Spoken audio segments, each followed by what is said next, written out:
The summer sun beat down on the small town of London, Texas, in 1936. The air was thick with the scent of wildflowers and the distant hum of cicadas. It was the kind of day that made the world feel old and unchanging. Yet, for Max Hahn and his wife Emma, it would become a day that would echo through history. They were out for a walk along a creek bed, the water low and the rocks exposed. Max's eyes caught something odd, a chunk of wood protruding from a weathered rock. Curiosity tugged at him. He knelt, pried the stone loose, and found himself holding a strange object, a piece of wood encased in solid rock with a bit of metal peeking out. It looked like a hammer, but it was trapped in stone, as if time itself had tried to swallow it whole. The Hans took their find home, puzzled and intrigued. For years, the hammer sat on a shelf, a conversation piece and a local oddity. But as word spread, questions began to swirl. How could a man-made tool be locked inside ancient rock? Was it possible that this hammer was millions of years old, far older than any known human civilization? Eventually, the artifact caught the attention of creationists and scientists alike. Some claimed it was proof that humans had existed far earlier than mainstream science allowed.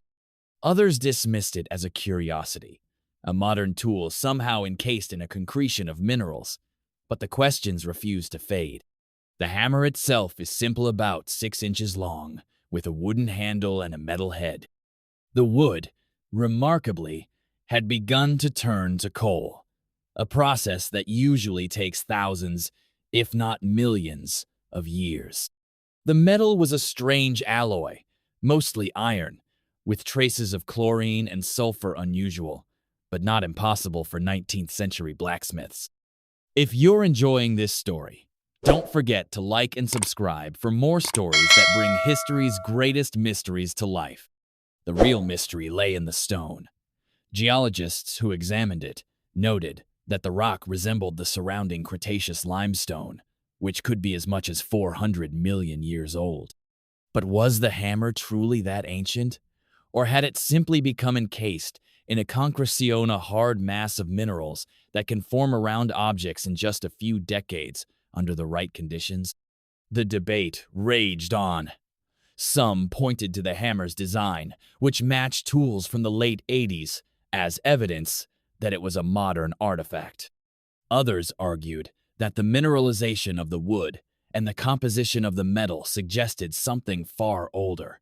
The hammer became a symbol, a challenge to the established timeline of human history. For decades, the London hammer has sat at the crossroads of science and speculation.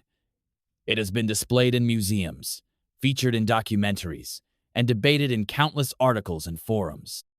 To some, it is a relic from a forgotten age, proof that our history is deeper and stranger than we imagine. To others, it is a lesson in the dangers of jumping to conclusions, a reminder that nature can play tricks on even the keenest observer. Yet the hammer endures. It sits quietly, its secrets locked away, inviting each new generation to wonder, what if? What if the world is older, or younger, or simply more mysterious than we think? What if a simple walk along a Texas creek can change everything we know about ourselves? In the end, the London hammer is more than just a tool. It is a story of curiosity, discovery, and the endless human quest to understand the past.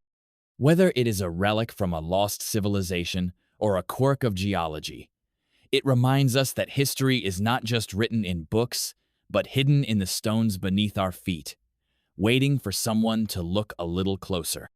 If you enjoyed this journey into the unknown, don't forget to like, subscribe, and share.